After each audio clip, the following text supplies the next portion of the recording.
রাজনীতিতে তেলের ব্যবহার বিষয়টা নতুন না, অনেক পুরাতন। দেশের রাজনীতি মসৃণ বা তেলে বা তরিলাক্ত রাখার জন্য তেলের প্রয়োজন পড়ে রাজনীতিতেই।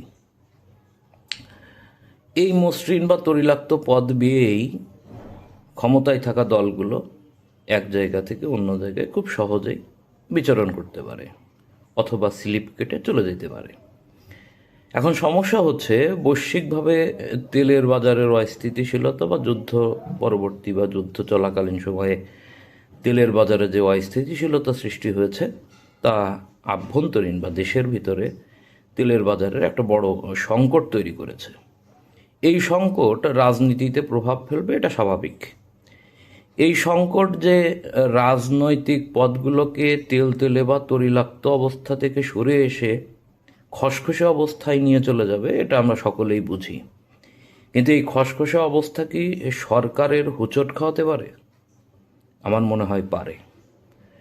এটা সময় আসলেই বলে দেওয়া যাবে। সিলেটে তেল বন্ধ হয়ে গেছে, লম্বা লাইন এখনও লেগে আছে পেট্রোল পাম্পের সামনে। কৃষকের সেচের তেল পাচ্ছে না, এটাও যেমন বাস্তবতা। আরও অনেক বাস্তবতা, অনেক উদাহরণ আমাদের সামনে আসবে। তো সকালে ঘুম থেকে উঠে দেখলাম বাংলাদেশ নাকি প্রথম তেল শূন্য দেশ হতে যাচ্ছে, এর সম্ভাবনা নাকি প্রকট। তো বিষয়টা দুইভাবে দেখা যায়, একটা ভালো একটা খারাপ।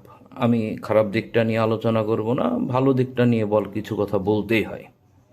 বিশ্ব জীবাশ্ম জ্বালানি থেকে বেরিয়ে এসে নবায়নযোগ্য বা সৌরশক্তি ব্যবহার করার জন্য উঠে পড়ে লেগেছিল। সারা বিশ্ব যখন ফেল করেছে তখন সেই পথে আমরা হেঁটে যাচ্ছি। বাংলাদেশ এটা একটা প্ল্যানের অংশ। আই হ্যাভ এ প্ল্যান, মনে আছে। তো সেই পথেই তারেক জিয়া হাঁটছে কি না সেটাও ভেবে দেখা দরকার। যদি সত্যি জীবাশ্ম জ্বালানি থেকে বেরিয়ে এসে আমরা নবায়নযোগ্য বা সৌরশক্তির যুগে প্রবেশ করতে পারি, সেটা বিশ্বের কাছে আমাদের জন্য একটা উদাহরণ হয়ে থাকবে।